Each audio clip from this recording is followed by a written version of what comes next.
더스틴 포이리에는 라이트급 역사상 손꼽히는 위대한 선수 중 한 명으로 실로 인상적인 커리어를 쌓아왔습니다. 코너 맥그리거, 맥스 할로웨이, 저스틴 게이츠, 에디 알바레즈 등 걸출한 엘리트 선수들을 상대로 승리를 거두었죠. 비록 챔피언 타이틀을 획득하지는 못했지만 그의 위대한 업적이 단순히 타이틀 유무로 평가될 수는 없습니다.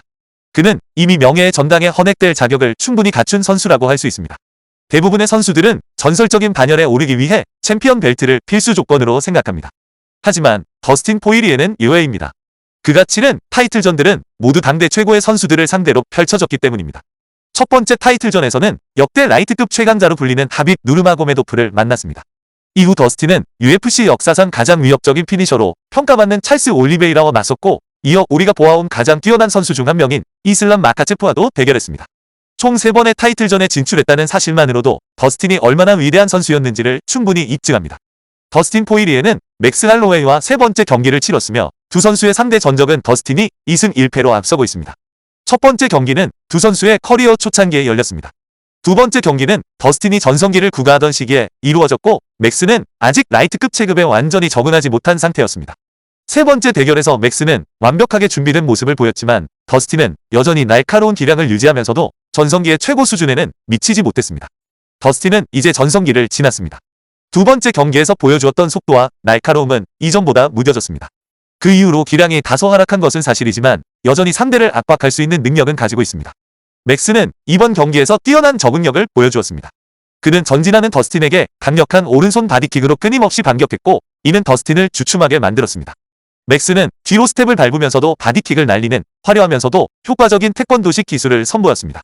이 기술은 더스틴을 유효 사거리에 묶어두는 동시에 더스틴이 자신의 헤드킥에만 집중하게 만들어 상체를 노출시키는 효과를 가져왔습니다. 더스틴이 경기 초반부터 더 압박하지 못한 가장 중요한 이유는 바로 맥스의 파워를 일찍이 감지했기 때문입니다. 1라운드에서 맥스는 클린한 라이트 스트레이트를 더스틴의 안면에 적중시켰습니다. 맥스는 이어서 길게 뻗는 레프트 훅으로 더스틴의 스탠스를 흔들고 가드를 위로 끌어올려 안면의 빈틈을 만들었습니다. 맥스는 이 기회를 놓치지 않고 완벽한 타이밍의 오른손 펀치로 더스틴을 다운시켰습니다. 더스틴이 쓰러졌을 때 그는 아마도 속으로 이 녀석은 내가 전에 싸웠던 맥스 할로웨이가 아니군. 도대체 누구지? 라고 생각했을 것입니다. 두 번째 경기에서 맥스는 이러한 파워를 보여주지 못했습니다.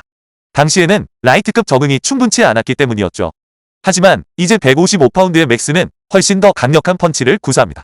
패더급에서는 아무리 많은 타격을 퍼부어도 상대는 버텨냈지만 라이트급에서 맥스는 완전히 다른 존재로 거듭났습니다.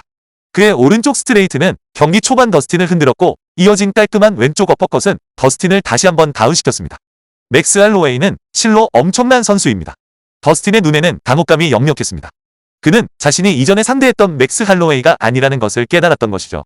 맥스는 두 번째 경기 이후 확실히 체급에 적응하여 완전히 다른 선수로 거듭나 있었습니다. 이전 경기에서 더스틴은 스탠스를 바꾸는 시프트 공격 조합으로 큰 효과를 보았습니다.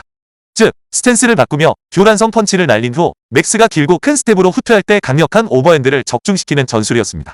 그러나 이번 경기에서는 더스틴이 같은 기술, 즉 왼손을 내밀며 전진하여 강력한 오른손 펀치를 준비하는 움직임을 보이자 맥스는 이를 정확히 간파했습니다. 맥스는 예전처럼 길게 뒤로 물러나는 듯한 페인트를 주었으나 더스틴은 더 이상 속지 않았습니다. 하지만 이번에 더스틴이 오버핸드를 던지자 맥스는 완벽하게 몸을 숙여 펀치를 피했습니다. 더스틴의 펀치는 그의 머리 위로 빗나갔고 더스틴은 곧바로 날아올 카운터 펀치를 전혀 예측하지 못했습니다. 맥스는 날카로운 오른손으로 더스틴의 앞면을 정확히 가격했습니다. 경기 내내 맥스는 더스틴의 필리 쉘 가드와 높은 팔꿈치 가드에 효과적으로 대응했습니다. 그는 종종 몸통에 페인트를 주어 시선을 아래로 유도한 후 머리 쪽으로 직접 오른손 펀치를 날렸는데, 이는 지난 경기에서는 볼 수 없었던 새로운 방식이었습니다. 그의 바디 공격은 정말 탁월했습니다. 오른손 훅으로 더스틴의 몸통을 공략하는 것부터 뒤로 뛰어오르며 차는 기술로 더스틴의 압박을 차갑게 차단하는 것까지 그의 바디 공략은 빈틈이 없었습니다. 맥스가 더스틴에게 앞으로 전진할 기회를 허용한 유일한 순간은 2라운드에서 더스틴이 부상을 입은 직후 잠시 주춤했을 때뿐이었습니다. 그 외에는 맥스가 경기 내내 거리와 템포를 완벽하게 조절했습니다. 경기 내내 맥스는 더스틴의 압박을 회피하기 위해 영리한 움직임을 선보였고 더스틴의 공격을 흘리며 깔끔한 콤비네이션으로 반격했습니다. 특히 몸통 공격을 집중적으로 노리는 모습이 인상적이었습니다. 심지어 콤비네이션을 구사할 때조차 맥스는 비스듬히 빠져나가며 옥타곤 중앙을 장악하는 등 뛰어난 케이지 컨트롤을 보여주었습니다. 더스틴은 이를 막기 위해 고군분투했지만 옥타곤의 공간을 효과적으로 재단하지 못해 어려움을 겪었습니다. 맥스는 대부분의 공간을 장악하며 무릎에 낮은 사이드킥을 날리는 등 다양한 기술을 활용했습니다. 때로는 앞으로 뛰어오르며 거리를 벌리는 움직임을 통해 더스틴이 쉽게 접근하지 못하도록 만들었습니다. 하지만 맥스가 한자리에 머물기로 결정했을 때는 더스틴이 더 많은 클린 히트를 성공시키기도 했습니다. 2라운드에서 더스틴에게 결정타를 입힌 후 맥스는 더 이상 활발하게 움직이지 않았습니다. 그는 더스틴을 마주보고 서서 강력한 공격을 퍼붓기 시작했는데 특히 해당 라운드에서 이러한 모습이 두드러졌습니다. 이것이 피로로 인한 일시적인 휴식이었는지 아니면 자신의 강력함에 대한 과신이었는지는 분명치 않습니다. 어떤 경우든 이는 그가 애초에 계획했던 전략과는 달랐습니다. 맥스의 원래 전략은 지속적인 움직임에 기반을 둔 것으로 보였습니다. 오른쪽 바디킥으로 반격하고 더스틴의 스탠스 전환 콤비네이션을 회피하며 더스틴이 방심한 틈을 노려 공격하는 것이 주요했습니다. 특히 더스틴이 하이 엘보 가드나 필리 쉘에 의존할 것을 예측하고 그의 몸통과 머리 상단에 걸쳐 오른쪽 스트레이트 공격을 일관되게 연결하는 전략을 사용했습니다. 하지만 2라운드에서 더스틴에게 유효타를 적중시켜 부상을 입힌 후 맥스는 움직임을 줄이고 가드를 올린 채 자리를 지키기 시작했습니다. 이에 더스틴은 맥스의 가드 바깥쪽으로 오른쪽 훅을 던진 뒤 중앙을 뚫는 왼쪽 스트레이트를 연결하고 다시 오른손으로 추격하려 시도했습니다. 다른 공격 상황에서는 더스틴이 왼쪽 스트레이트를 날렸습니다. 맥스는 침착하게 버티며 더스틴의 펀치 궤도 바깥쪽으로 미끄러져 들어가 왼쪽 훅과 오른쪽 스트레이트로 반격했습니다. 하지만 이어진 오른쪽 스트레이트는 아쉽게 빗나갔습니다. 그러자 맥스가 왼손 펀치를 던졌는데 이마저도 더스틴의 머리 위로 살짝 스쳐 지나갔습니다. 이후 맥스는 더스틴을 마주보고 서서 몸을 앞으로 숙이는 동작을 취했습니다. 이에 더스틴은 자세를 바꾸며 왼손 펀치를 내질렀습니다. 원래대로라면 맥스는 이 순간 몸을 숙이거나 이전 경기들에서처럼 킥을 날리며 뒤로 물러나는 것이 일반적인 대응이었겠지만 이번에는 달랐습니다. 맥스는 더스틴이 앞으로 전진하는 것을 허용하며 대신 정면에서 펀치를 주고받는 승부를 택했습니다. 맥스는 레프트 훅을 날렸고 이어서 라이트 스트레이트가 그의 머리 옆면에 적중하며 더스틴은 그대로 쓰러졌습니다. 더스틴이 경기를 끝내기 위해 길로틴 초크를 시도했을 때 일각에서는 그가 그라운드 앤 파운드에 집중하지 않아 실패했다고 지적합니다. 하지만 더스틴은 초크 상황 중에도 몇 차례 강력한 엘보우를 맥스에게 적중시켰습니다. 그럼에도 불구하고 맥스는 어떻게든 회복할 가능성이 높아 보였습니다. 당시 그라운드 앤 파운드 공격이 맥스에게 3라운드의 판도를 뒤바꿀 만큼 큰 타격을 입혔을지 아니면 맥스가 어쨌든 강력하게 반격했을지는 불확실합니다. 결국 결과론적인 이야기일 뿐이죠. 더스틴은 이전에도 길로틴 초크를 자주 시도했지만 대개 역효과를 내는 경우가 많았습니다. 베노와 생든이나 하빕을 상대로도 마찬가지였는데 초크 시도 자체가 더 불리한 위치에 놓이게 만들었고 결국 탈출하기 위해 더 많은 노력을 쏟아부어야 했습니다. 이번 경기에서 맥스의 핸드 스피드는 정말 놀라웠습니다. 그가 날리는 잽과 스트레이트 펀치는 번개처럼 빨랐습니다. 비록 모든 펀치가 항상 정확히 적중한 것은 아니었지만 더스틴은 그 속도에 분명히 영향을 받는 듯했습니다. 체급을 올렸음에도 불구하고 그의 속도가 전혀 느려지지 않은 것은 물론 오히려 더 빨라졌고 더 강력하며 한층 더 다재다능한 타격 실력을 갖추게 된 것이었습니다. 이 선수는 우리가 목격한 맥스 할로웨이의 최고 전성기 모습이었습니다. 만약 그가 몇 년 더 일찍 라이트급으로 체급을 올렸다면 어땠을까 하는 생각마저 듭니다. 이제 맥스는 자신과 완전히 다른 유형의 도전자인 일리아 토프리아와의 대결을 원하고 있으며 이번 경기를 통해 자신이 이미 준비되었음을 분명히 보여주었습니다. 맥스는 더스틴과 짧지만 강렬한 10초간의 난타전을 주고받으며 몇 차례 펀치를 적중시킨 후 더스틴에게 클린치를 허용했습니다. 맥스의 놀라운 스피드를 체감한 더스틴은 저스틴 게이츠처럼 하이라이트 영상의 희생양이 될 순 없어. 일단 클린치로 가야 해. 라고 판단했을 겁니다. 맥스가 저스틴 게이츠를 KO시켰고 최고의 복서 중 한 명인 더스틴 포이리에조차 클린치를 선택하게 만들었다는 점은 그의 능력을 여실히 보여줍니다. 이러한 맥스의 모습은 일리아 토프리아가 얼마나 맹렬한 도전자인지 역설적으로 보여줍니다. 특히 두 선수 모두 에너지가 넘치는 초반부터 맥스와 거리낌 없이 맞붙으려는 토프리아의 공격적인 성향을 고려하면 더욱 그렇죠. 맥스 또한 토프리아와 같은 방식으로 맞서는 것을 원치 않았을 겁니다. 이 스포츠에는 분명 수준의 차이가 있으며 일리아는 또 다른 차원에 있는 선수입니다. 전반적으로 훌륭한 경기였습니다. 더스틴은 잘 싸웠지만 예전만큼 날카롭거나 빠르지는 못했습니다. 그럼에도 불구하고 그의 커리어는 놀랍습니다.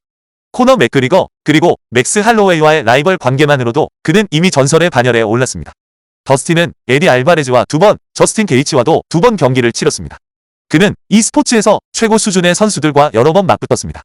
많은 이들이 쉽게 승리를 예상했던 이슬람 마카체프와의 경기에서도 그는 최선을 다하며 힘겨운 승부를 펼쳤습니다. 이제 맥스 할로웨이 선수의 다음 행보는 무엇일까요? 그는 현재 라이트급 타이틀 도전권에 도전하는 아르만 사루키안, 저스틴 게이츠와 같은 최상위권 선수들의 대열에 합류했습니다. 솔직히 이번 맥스 할로웨이의 승리는 저스틴 게이츠의 현재 타이틀 도전 기회를 사실상 어렵게 만들었습니다. 게이츠는 이제 다른 상대와 싸워야 할 상황입니다. 맥스와의 경기를 통해 타이틀 샷을 따낼 방법은 거의 없어 보입니다. 현재 시점에서 가장 흥미로운 매치업은 맥스 할로웨이, 아르만 사루키안, 그리고 저스틴 게이치 간의 대결이라고 생각합니다. 예를 들어 맥스 대 아르만, 찰스 올리베이라의 경우 댄 후커와 같은 또 다른 상대를 만나야 한다고 생각합니다. 이 상위권 선수들이 더 자주 경기를 치렀으면 하는 바람입니다. 최상위권 선수들이 1년에 3번에서 4번 정도 경기를 가지는 것은 팬들에게 정말 멋진 경험을 선사할 것입니다. 그러나 현재 이 선수들 중 경기 일정이 확정된 선수는 아무도 없습니다. 시간이 지날수록 이들 중 한두 선수가 서로 싸우기 전에 일리아 토프리아와 먼저 맞붙을 가능성이 커지고 있습니다. 만약 일리아가 먼저 경기를 치른다면 아마 아르만 사루키안과 맞붙게 될 것입니다. 그렇게 되면 맥스는 저스틴 게이치와 맞붙을 것으로 예상됩니다. 아마도 이들 중 한 명은 올해 말이나 내년 초에 일리아 토프리아와 맞붙게 될 것으로 예상됩니다. 이외에 라이트급 선수들도 곧 경기를 치러야 할 시점입니다. 일리아 토프리아의 다음 상대는 아직 불확실합니다. 대부분은 아르만 사루키안이 될 것으로 예상하지만 파트리시오 핏불이나 저스틴 게이치가 될 가능성도 배제할 수는 없습니다. 심지어 일리아가 10월에 경기를 치를 가능성이 높은 이슬람 마카체프를 기다릴 수도 있는데 데이나 화이트 대표도 이 매치업에 관심을 표명했습니다. 이 선수들은 조속히 경기에 나서야 합니다. 핏불은 아직 컨디션이 완전히 회복되지 않았고 아르만은 싸우고 싶어 하지만 상대를 찾지 못하고 있으며 게이치는 타이틀전이나 큰 대전료가 걸린 경기만 고집하는 경향이 있습니다. 라이트급은 최근 다소 침체되어 있었지만 맥스 할로웨이처럼 자주 경기에 나서주는 선수가 늘어나기를 기대합니다. 더스틴은 많은 사람들이 예상했던 것과는 다르게 맥스와 무모하게 맞붙지 않았습니다. 팬들은 더스틴이 경기 종료 직전 맥스와 난타전을 벌일 것이라고 생각했습니다. 하지만 게이치는 실제로 그렇게 했다가 결국 KO 패를 당했습니다. 더스틴은 몇 차례 강력한 펀치를 허용한 후 바로 클린치로 전환하여 위기를 모면했습니다. 그래도 전반적으로 훌륭한 경기였다고 평가할 수 있겠습니다.